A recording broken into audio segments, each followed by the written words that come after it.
வருகை தந்திருக்கின்ற அனைவருக்கும் என் வணக்கத்தை தெரிவித்துக் கொள்கின்றேன்.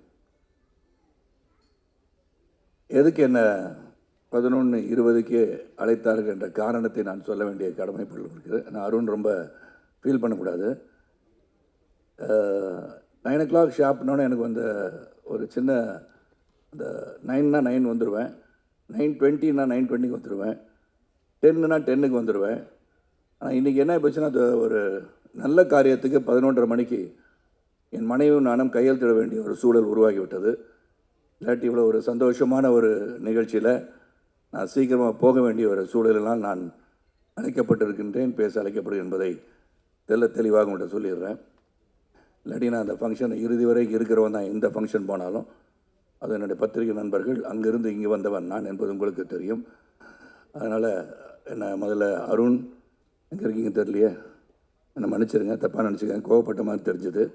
என்ன சார் இந்த மாதிரி எப்படி சார் இப்போ சினிமா ஃபங்க்ஷன்னா இப்படி தானே சார் இருக்கும் அப்படின்னீங்க. அது நான் வருத்தப்படலை, ஏன்னா வாசுதேவன் வந்து வருத்தப்படாத ஒரு கேரக்டரு. இந்த படம் வந்து முதல்ல கணேஷ், எனக்கு ஸ்ரீ கணேஷ் கொடுத்தது ரொம்ப ரொம்ப நன்றி Sri. It's really wonderful film that I am part of.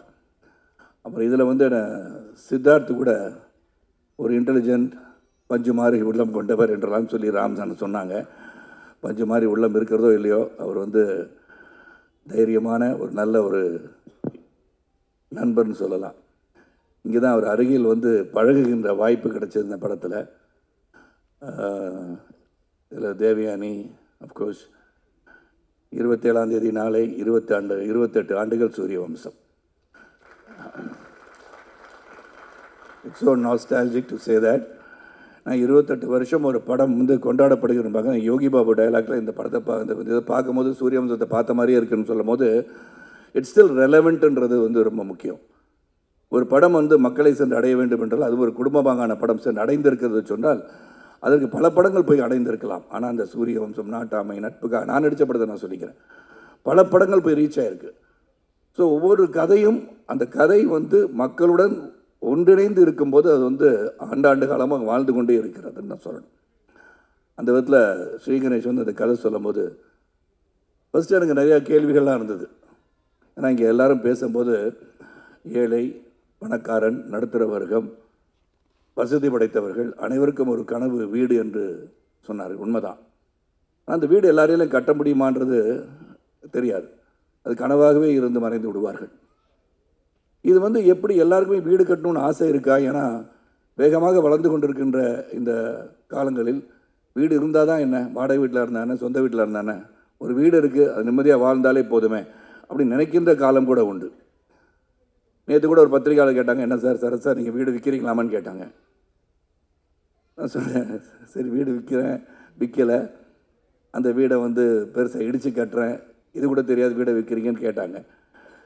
வீட்டில் வந்து ஒரு சென்டிமெண்ட் அட்டாச் பண்ணி இங்கே வந்து சொல்லியிருக்காங்க எல்லாரும். Of course when you build a home, அது முதல் முறையாக உழைத்து சம்பாதித்து கட்டுகின்ற இல்லத்தை உண்மையாக பெருமையாக பார்க்க வேண்டிய சூழல் தான் அனைவருக்கும் இருக்கணுன்றதில் வந்து எந்த ஒரு கருத்து வேறுபாடு எனக்கு கிடையாது. ஆனால் நான் கேட்ட ஒரே கேள்வி ஸ்ரீ, இது வந்து ரீச் ஆகுமா? எல்லாருக்கும் வீடு கட்டணுன்ற ஆசை இருக்கா? இல்லாட்டி சம்பாரித்து நல்லா இருக்கணும், குழந்தை குட்டி நல்லா இருக்கணும், வருங்காலம் நல்லா இருக்கணும், சேமித்து வைக்கணும்னு நினைப்பாங்களா, வீடு கட்டணும்னு நினைப்பாங்களா என்ற ஒரு கேள்வி தான் வந்தது. ஆனால் இந்த படத்தில் வந்து நடிக்க ஆரம்பித்ததுலேருந்து I felt as, I think a home, a roof above the head is compulsory and a must. அது வந்து இங்கே வந்து இன்றைக்கி தான் அருணை பற்றி ராம் சார் சொல்லும்போது நம்ம எல்லாருமே அதே பாதையில் தான் வந்திருக்கோம். வானத்திலிருந்து குதித்த நட்சத்திரம் அல்ல நம்ம எல்லோரும். உழைத்து கஷ்டப்பட்டு அந்த கஷ்டத்தை உள்ளடக்கி நாம் வாழ்ந்து கொண்டிருக்கிறோம் என்பது உண்மை. நான் அருணை பற்றி சொல்லும்போது அருண் வந்து இந்த மேடையில் நான் போன பிறகு அனௌன்ஸ் பண்ணுவார், இந்த மாதிரி அவர் அடுத்த படத்தில் கதாநாயகனாக நடிக்கிறதுக்காக தான் இன்றைக்கி ஷேவ் பண்ணிவிட்டு க்ளீன் ஷேவோடு வந்திருக்கான்னு நான் நினைக்கிறேன். எனக்கு மனசில் படுது. அதுவும் தேவயானி இயக்கத்தில் நடிப்பாருன்னு நான் நினைக்கிறேன். நான் ஏற்கனவே ஒரு படம் ஒத்துக்கிட்டார், தேவயானி இயக்க, சாந்தி டாக்கீஸ் வந்து தயாரிக்க, நானும் சித்து நடிக்கிறதா ஒப்புதல் அளித்து விட்டோம். அதனால் அது பண்ணுவாருன்ற நம்பிக்கையோடு தான் நான் பேசுகிறேன். ஆனால் தேவயானி டைரக்டர் வேறு ஆகிட்டாங்க. ஸோ இங்கே படத்தில் வந்து நீங்கள் ட்ரெய்லர் பார்க்கும்போதும் சரி, பக்கத்தில் சைத்ரா உட்காந்து கேட்டாங்க, சரத் சார் என்ன கண்ணீர் வந்தது போல் தெரிகிறதுன்னு சொன்னாங்க. கண்ணீர் வந்தது போல் தெரியவில்லை, உண்மையாக கண்ணீர் வந்தது தான் என்று சொன்னேன். ஏன்னா it is so emotional to look at it the way it is cut. Editor பேசிகிட்டு இருந்தாங்க. And DK Jithan work with us initially. இது ஒரு வாழ்க்கைக்கு இன்று மக்களோடு மக்களாக இணைந்து பார்க்கும்போது இந்த குடும்பம், ஏன்னா குடும்பம் தான் மெயின், இது ஸ்ட்ரென்த். அது டிஸ்இன்டகிரேட் ஆகக்கூடாது. எந்த ஒரு சூழலிலும் தாய் தந்தையை வணங்குவதுன்னு சொல்கிற மாதிரி அந்த குடும்பத்தை ஒற்றுமையாக வைத்திருப்பதே மிக மிக கடினம். அது இந்த காலகட்டத்தில். இந்த படத்தில் பார்த்தீங்கன்னா அவ்வளோ சோதனைகள். நீங்கள் ட்ரெய்லர் பார்க்கும்போது நான் சொல்கிறேன், படத்தை நீங்கள் பார்த்து தெரிஞ்சுக்குவீங்க. அந்த வேதனைகளும் சோதனையும் வருகின்ற காலகட்டத்தில் நினைத்திருந்தது நடக்கிறதா இல்லையான்னு அந்த கதை.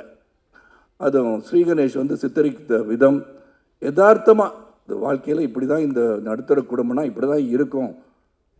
படிக்க வைக்கிறது எப்படி, கல்லூரிக்கு போகிறது எப்படி, கல்லூரிக்கு வேலை கிடைக்கிறது எப்படி, கல்யாணம் பண்ணி வைக்கிறது எப்படி, உடல்நலம் சரியில்லை போனால் எப்படி, இதெல்லாம் தாண்டி உங்கள் கனவை வெற்றி பெற வேண்டும் என்று சொன்னால் மிக மிக கடினம் என்பதை உணர்த்துகின்ற ஒரு படம் இது. ஆனால் கடைசியில் வெற்றி பெற வேண்டும் என்று சொல்கின்ற படமும் இதுதான். அதனால் கடைசியில் நீ ஜெயிக்கணும்னு சொன்னது பார்த்தீங்களா, that is where we stand.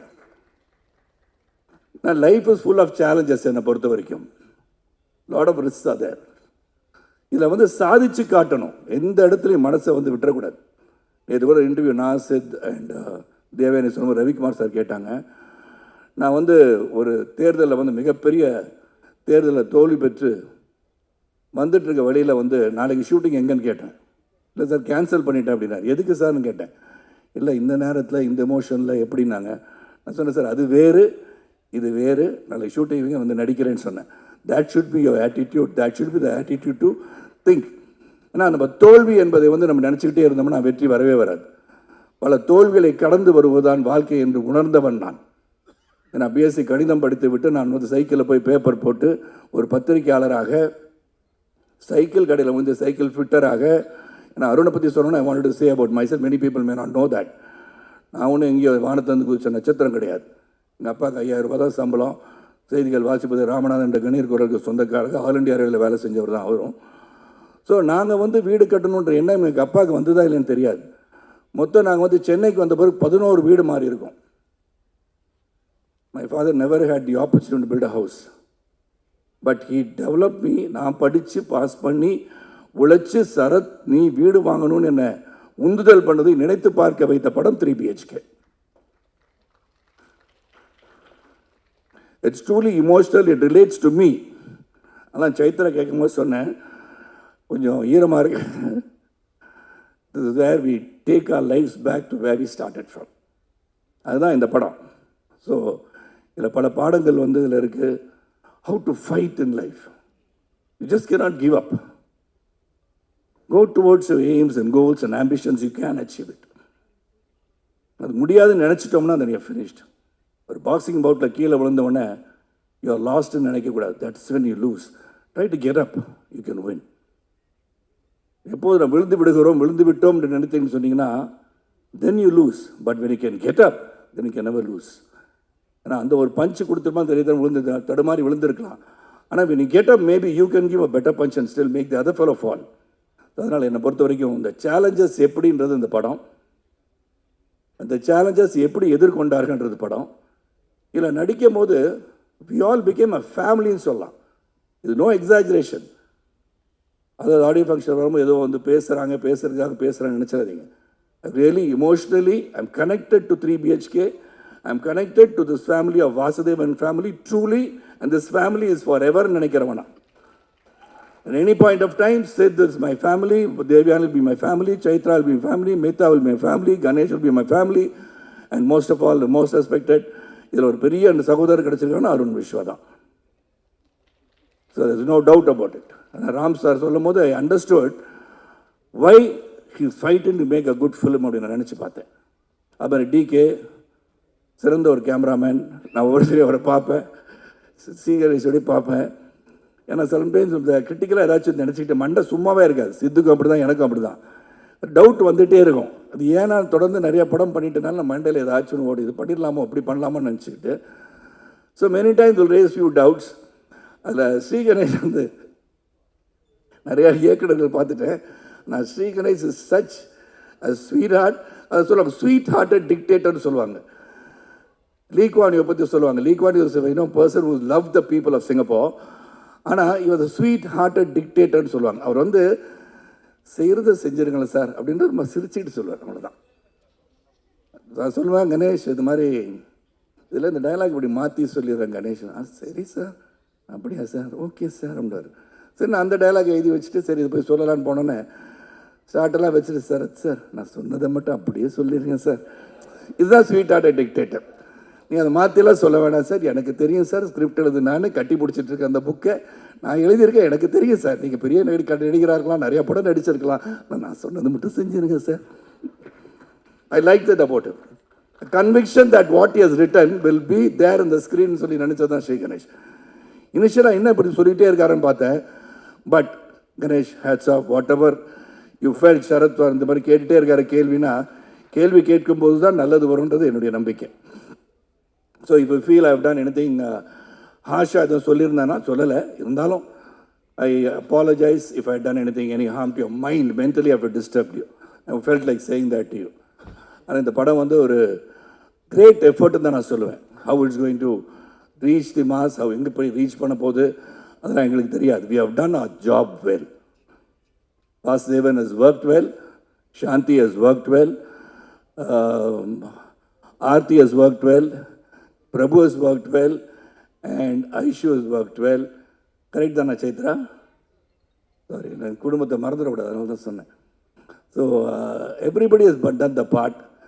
அதில் வருகை தந்தவங்க அனைவருக்கும் மீண்டும் உங்களை சந்திக்கின்ற வாய்ப்பு வரும். இந்த படத்தை போய் பாருங்கள். அண்ட் ஒன் திங் நான் எல்லா இடத்துலையும் இப்போ சொல்ல ஆரம்பிச்சிட்டேன். The audience, when you go and see, other than the press and the media who are authorized, who are given the rights to even criticize a movie or write good about a movie, they've got the right because they are film critics. But as audience, நீங்கள் போய் படம் பார்க்கும்போது keep your judgment reserved. Let everybody see it and come up with an opinion. படங்களை போய் பார்த்து உள்ளே இருந்துக்கிட்டே மச்சான் உள்ளே வந்துடாதரா படம் நல்லா இல்லைன்னு சொல்லிடாதீங்க.